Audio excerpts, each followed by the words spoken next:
Capítulo 3. O sublime visitante. Reunidos em pequeno salão iluminado, observei que a atmosfera permanecia embalsamada de suave perfume. Recomendou-nos Cornélio a oração fervorosa e o pensamento puro. Tomando-nos a dianteira, o instrutor estacou à frente de reduzida câmara estruturada em substância análoga ao vidro puro e transparente. Olhei-a com atenção. Tratava-se de um gabinete cristalino em cujo interior poderiam abrigar-se à vontade 2 a 3 pessoas. Destacando-se pela túnica muito alva, o diretor da casa estendeu a destra em nossa direção e exclamou com grave entono: os emissários da providência não devem semear a luz sem proveito. Constituir-nos-ia falta grave receber em vão a graça divina. Colocando-se ao nosso encontro, os mensageiros do Pai exercitam o sacrifício e a abnegação. Sofrem os choques vibratórios de nossos planos mais baixos, retomam a forma que abandonaram desde muito, fazem-se humildes como nós e, para que nos façamos tão elevados quanto eles, dignam-se ignorar-nos as fraquezas, a fim de que nos tornemos partícipes de suas gloriosas experiências. Interrompeu o curso das palavras, fitou-nos em silêncio e prosseguiu noutro tom. Compreendemos que, lá fora, ante os laços morais que ainda nos prendem às esferas da carne, é quase inevitável a recepção das reminiscências do pretérito à distância. A lembrança tange as cordas da sensibilidade e sintonizamos com o passado inferior. Aqui, porém, no santuário da bênção, é imprescindível observar uma atitude firme de serenidade e respeito. O ambiente oferece bases à emissão de energias puras e, em razão disso, responsabilizaremos os companheiros presentes por qualquer minúcia desarmônica no trabalho a realizar. Formulemos, pois, os mais altos pensamentos ao nosso alcance, relativamente à veneração que devemos ao Pai Altíssimo. Para outra classe de observadores, o instrutor Cornélio poderia parecer excessivamente metódico e rigorista. Entretanto, não para nós, que lhe sentíamos a sinceridade profunda e o entranhado amor às coisas santas. Após longo intervalo, destinado à nossa preparação mental, tornou ele, sem afetação. Projetemos nossas forças mentais sobre a tela cristalina. O quadro a formar-se constará de paisagem simbólica em que águas mansas, personificando a paz, alimentem vigorosa árvore a representar a vida. Assumirei a responsabilidade da criação do tronco, enquanto os chefes das missões entrelaçarão energias criadoras fixando o lago tranquilo. E, dirigindo-se especialmente a nós outros, os colaboradores mais humildes, acrescentou: formarão vocês a veste da árvore e a vegetação que contornará as águas serenas, bem como as características do trecho de firmamento que deverá cobrir a pintura mental. Após ligeira pausa, concluía: este, o quadro que oferecemos ao visitante excepcional que nos falará em breves minutos. Atendamos aos sinais. 2 auxiliares postaram-se ao lado da pequena câmara em posição de serviço e, ao soar de harmonioso aviso, pusemo-nos todos em concentração profunda, emitindo o potencial de nossas forças mais íntimas. Senti, à pressão do próprio esforço, que minha mente se deslocava na direção do gabinete de cristal, onde acreditei penetrar, colocando tufos de grama junto ao desenho do lago que deveria surgir. Utilizando as vigorosas energias da imaginação, recordei a espécie de planta que desejava naquela criação temporária, trazendo-a do passado terrestre para aquela hora sublime.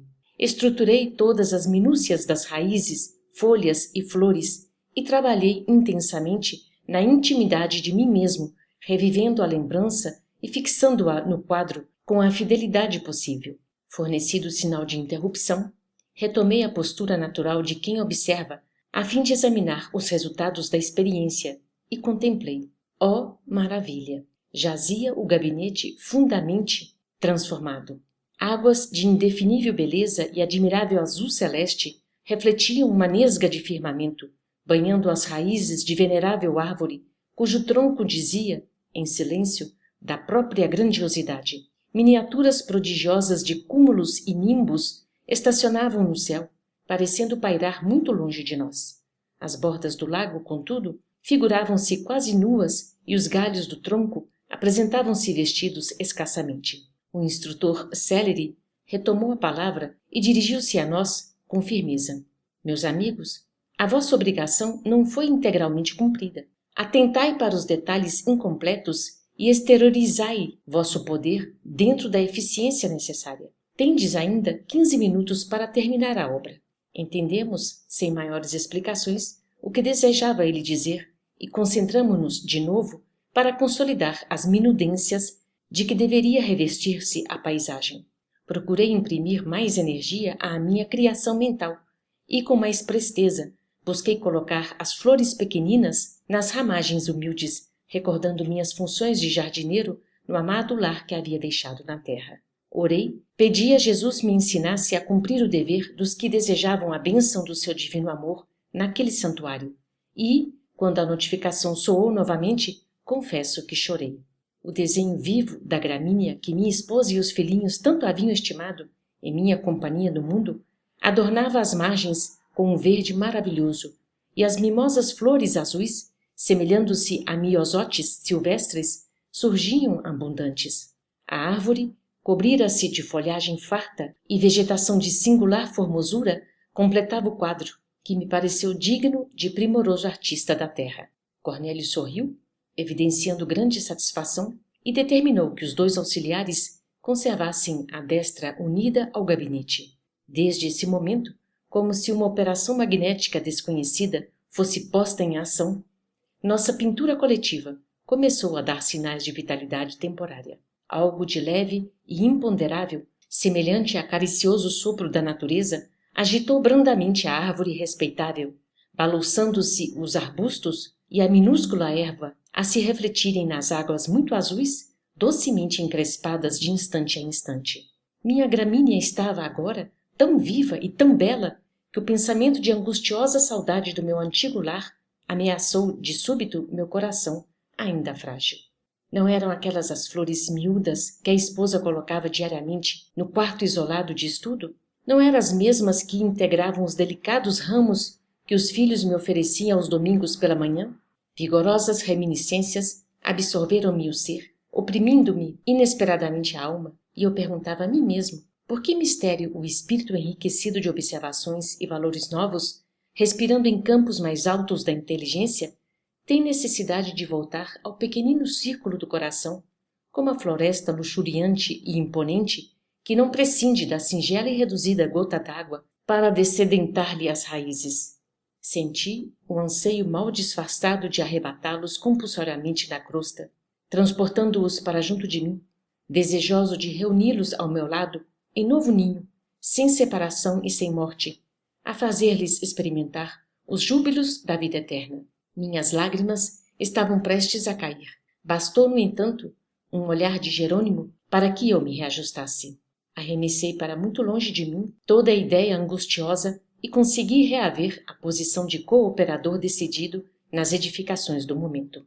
Cornélio, de pé, ante a paisagem viva, enquanto nos mantínhamos sentados, estendeu os braços na direção ao alto e suplicou: Pai da criação infinita, permite ainda uma vez, por misericórdia, que os teus mensageiros excelsos sejam portadores de tua inspiração celeste para esta casa consagrada aos júbilos de tua bênção. Senhor, fonte de toda sabedoria, dissipa as sombras que ainda persistem em nossos corações, impedindo-nos a gloriosa visão do porvir que nos reservaste.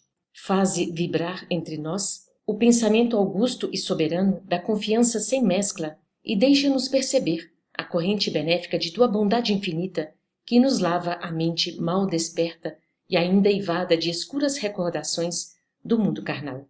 Auxilia-nos a receber dignamente teus devotados emissários.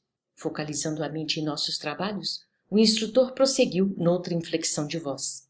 Sobretudo, ó Pai, abençoa os teus filhos que partem a caminho dos círculos inferiores, semeando o bem. Reparte com eles, humildes representantes de tua grandeza, os teus dons de infinito amor e de inesgotável sabedoria, a fim de que se cumpram teus sagrados desígnios. Acima, porém, de todas as concessões, proporciona-lhes algo de tua divina tolerância, de tua complacência sublime, de tua ilimitada compreensão, para que satisfaçam, sem desesperação e sem desânimo, os deveres fraternais que lhes cabem ante os que ignoram ainda as tuas leis e sofrem as consequências dos desvios cruéis. Calou-se o orientador do santuário e dentro da imponente quietude da câmara vimos que a paisagem, formada de substância mental, começou a iluminar-se inexplicavelmente em seus mínimos contornos. Guardava a ideia de que reduzido sol surgiria à nossa vista sob a nesga de céu no quadro singular.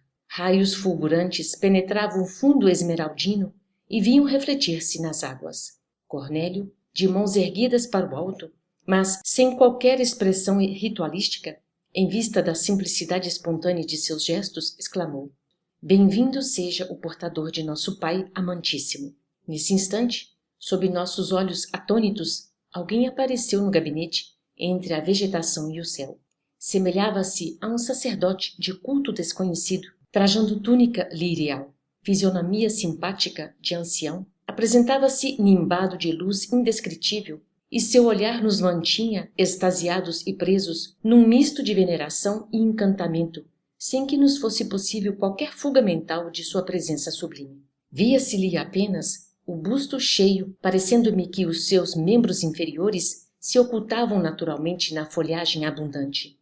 Seus braços e mãos, todavia, revelavam-se com todas as minudências anatômicas, porque com a destra nos abençoava num gesto amplo, mantendo na outra mão pequeno rolo de pergaminhos brilhantes, deixando-nos perceber dourado cordão atado à cinta. Visivelmente sensibilizado, o diretor da casa saudou nominalmente: Venerável Asclépios, se conosco. O emissário, em voz clara e sedutora, desejou-nos a paz do Cristo e, em seguida, dirigiu-nos a palavra em tom inexprimível na linguagem humana. Abstenho-me aqui de qualquer tradução incompleta e imperfeita, atendendo a imperativos de consciência. Ouvimo-lo sob infinita emoção, sem que qualquer de nós contivesse as lágrimas. O verbo do admirável mensageiro que chegava de esferas superiores, trazendo-nos a bênção divina, caía-nos n'alma de modo intraduzível e acordava-nos o Espírito Eterno para a infinita glória de Deus e da vida imortal. Não conseguiria descrever o que se passava em mim próprio. Jamais escutar alguém com aquele misterioso e fascinante poder magnético de fixação dos ensinamentos de que se fizera emissário. Ao abençoar-nos, ao término da maravilhosa locução, irradiavam-se de sua destra muito alva pequeninos focos de luz, em forma de minúsculas estrelas que se projetavam sobre nós, invadindo-nos o tórax e a fronte e fazendo-nos experimentar o júbilo inenarrável de quem sorve, feliz, vigorosos e renovadores alentos da vida. Quiséramos prolongar indefinidamente aqueles minutos divinos, mas tudo fazia acreditar que o mensageiro estava prestes a despedir-se. Interpretando, contudo, o pensamento da maioria, Cornélio dirigiu-lhe a palavra e indagou, humilde, se os irmãos presentes poderiam endereçar-lhe algumas solicitações. O arauto celeste aqueceu, sorrindo, num gesto silencioso, colocando-nos à vontade, dando-me a impressão de que aguardava semelhante pedido. A irmã Semprônia, que chefiava pela primeira vez a turma de socorro ao serviço de amparo aos órfãos, foi a primeira a consultá-lo. Venerável amigo, disse com transparente sinceridade, temos algumas cooperadoras na crosta que esperam de nós uma palavra de ordem e reconforto para prosseguirem nos serviços a que se devotaram de coração fiel. Desde muito tempo, experimentam perseguições declaradas e toleram o sarcasmo contínuo de adversários gratuitos que lhes ferem o espírito sensível, atacando-lhes os melhores esforços através de maldades sem conto. Inegavelmente, não cedem ante os fantasmas da sombra e mobilizam as energias no trabalho de resistência cristã.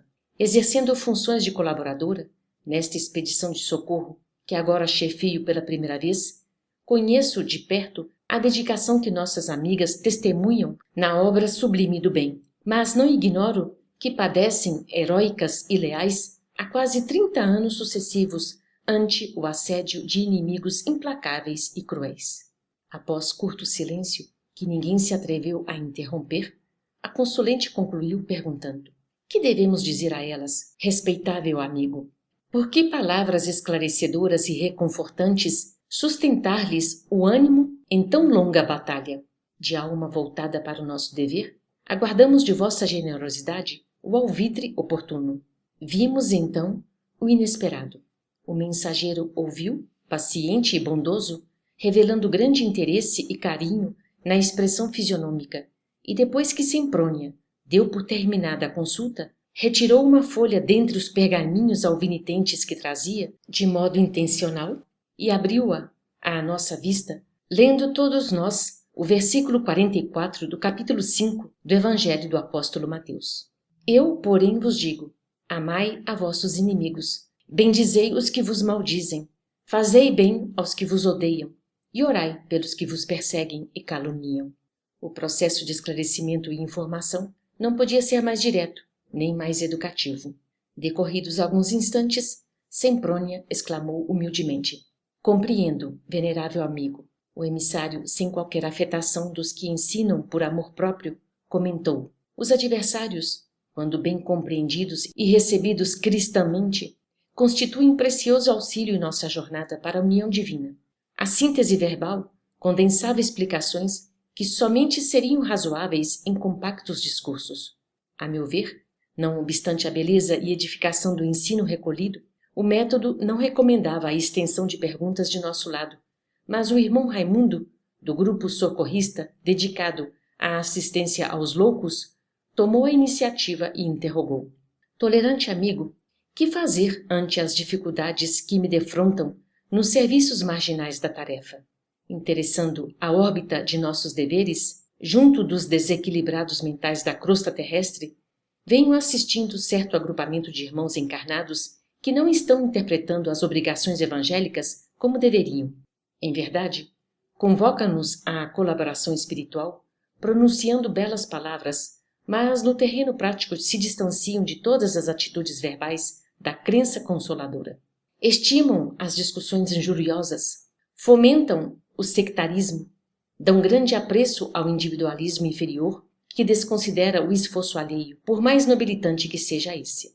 Quase sempre entregam-se a rixas infindáveis e gastam o tempo estudando meios de fazerem valer as limitações que lhes são próprias.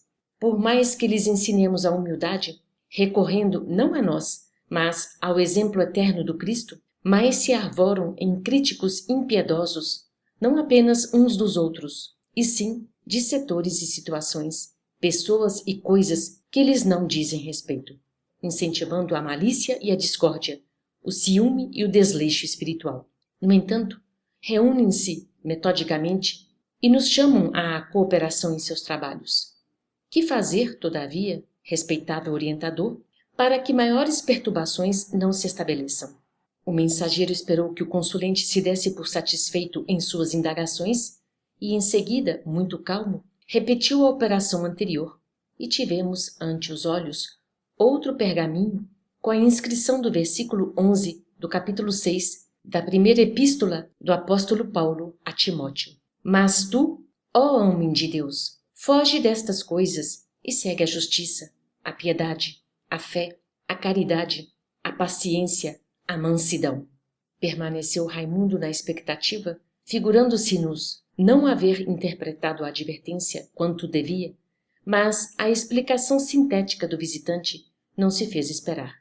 O discípulo que segue as virtudes do mestre, aplicando-as a si próprio, foge às inutilidades do plano exterior, acolhendo-se ao santuário de si mesmo e auxilia os nossos irmãos imprevidentes e perturbados, rixosos e ingratos, sem contaminar-se. Registrando as palavras sábias de Asclépios, Raimundo pareceu acordar para a verdade e murmurou, com algum desapontamento: aproveitarei a lição. Novo silêncio verificou-se entre nós. A irmã Luciana, porém, que nos integrava o pequeno grupo, tomou a palavra e perguntou: esclarecido mentor, esta é a primeira vez que vou à crosta em tarefa definida de socorro. Podereis fornecer-me, porventura, a orientação de que necessito? O emissário, que parecia trazer respostas bíblicas preparadas de antemão, desdobrou nova folha e lemos, admirados, o versículo 9 do capítulo 4 da primeira epístola do apóstolo da gentilidade aos Tessalonicenses. Quanto, porém, à caridade fraternal, não necessitais de que vos escreva, visto que vós mesmos estáis instruídos por Deus que vos ameis uns aos outros. Algo confundida, Luciana observou reverente. Compreendo, compreendo. O evangelho aplicado, comentou o mensageiro delicadamente, ensina-nos a improvisar os recursos do bem nas situações mais difíceis.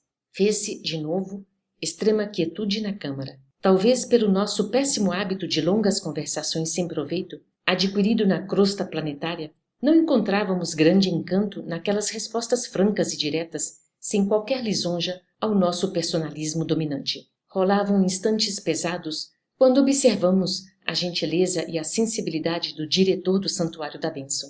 Notando que Semprônia, Raimundo e Luciana eram alvos de nossa indiscreta curiosidade, Cornélio inquiriu de Asclépios, como se fora mero aprendiz.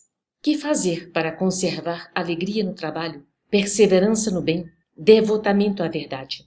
O mensageiro contemplou-o num sorriso de aprovação e simpatia, identificando-lhe o ato de amor fraternal, e descerrou novo pergaminho, em que se lia o versículo 16 do capítulo 5 da primeira carta de Paulo aos Tessalonicenses. Regozijai-vos sempre. Em seguida, falou jovial. A confiança no poder divino é a base do júbilo cristão, que jamais deveremos perder. O instrutor Cornélio meditou alguns momentos e rogou humilde. Ensina-nos sempre, venerável irmão. Decorreram minutos sem que os demais utilizassem a palavra. Fazendo menção de despedir-se, o sublime visitante comentou afável. À medida que nos integramos nas próprias responsabilidades, compreendemos que a sugestão direta nas dificuldades e realizações do caminho deve ser procurada com o Supremo Orientador da Terra. Cada espírito, herdeiro e filho do Pai Altíssimo, é um mundo por si, com as suas leis e características próprias. Apenas o Mestre tem bastante poder para traçar diretrizes individuais aos discípulos. Logo após, abençoou-nos carinhoso, desejando-nos bom ânimo.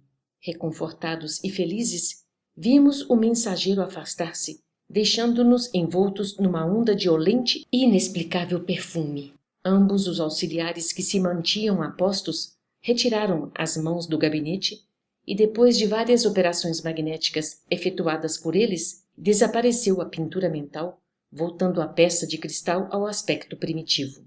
Tornando à conversação livre, indagações enormes oprimiam-me o cérebro. Não me contive. Com a permissão de Jerônimo, e liderando companheiros tão curiosos e pesquisadores quanto eu mesmo, acerquei-me de Cornélio e despejei-lhe aos ouvidos grande cópia de interrogações. Acolheu-me, benévolo, e informou. Pertence a Asclépios, a comunidades redimidas do plano dos imortais, nas regiões mais elevadas da zona espiritual da Terra. Vive muito acima de nossas noções de forma, em condições inapreciáveis à nossa atual conceituação da vida. Já perdeu todo o contato direto com a crosta terrestre e só poderia fazer-se sentir por lá através de enviados e missionários de grande poder. Apreciável é o sacrifício dele, vindo até nós, embora a melhoria de nossa posição em relação aos seres humanos encarnados. Vem aqui raramente. Não obstante, algumas vezes, outros mentores da mesma categoria visitam-nos por piedade fraternal. Não poderíamos, por nossa vez, demandar o plano de Asclépios a fim de conhecer-lhe a grandeza e sublimidade? Perguntei. Muitos companheiros nossos, assegurou-nos o instrutor, por merecimentos naturais no trabalho, alcançam admiráveis prêmios de viagens, não só às esferas superiores do planeta, que nos serve de moradia, mas também aos círculos de outros mundos. Sorriu e acrescentou.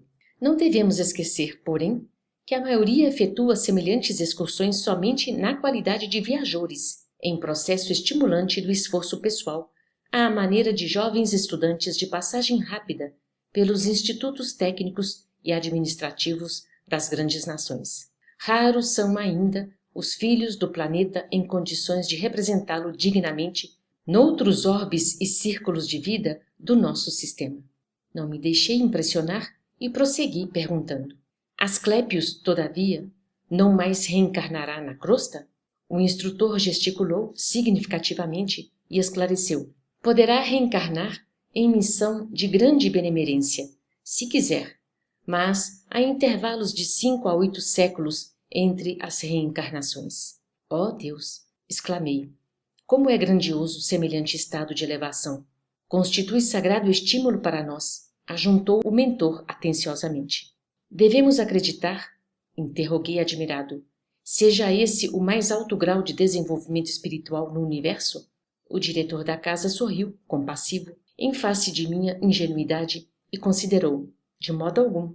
Asclépios relaciona-se entre abnegados mentores da humanidade terrestre, partilha da soberana elevação da coletividade a que pertence, mas, efetivamente, é ainda entidade do nosso planeta, funcionando, embora em círculos mais altos de vida. Compete-nos peregrinar muito tempo no campo evolutivo para lhe atingirmos as pegadas. No entanto, acreditamos que o nosso visitante sublime suspira por integrar-se no quadro de representantes do nosso orbe, junto às gloriosas comunidades que habitam, por exemplo, Júpiter e Saturno. Os componentes dessas, por sua vez, esperam, ansiosos, o instante de serem convocados às divinas assembleias que regem o nosso sistema solar. Entre essas últimas estão os que aguardam, cuidadosos e vigilantes, o minuto em que serão chamados a colaborar com os que sustentam a constelação de Hércules, a cuja família pertencemos. Os que orientam nosso grupo de estrelas aspiram, naturalmente, a formar um dia na coroa de gênios celestiais que amparam a vida e dirigem-na no sistema galáctico em que nos movimentamos.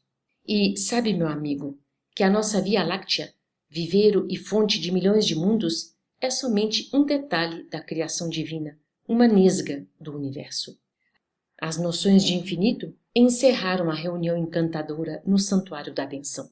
Cornélio estendeu-nos a mão, almejando-nos felicidade e paz, e despedimo-nos sob enorme impressão entre a saudade e o reconhecimento.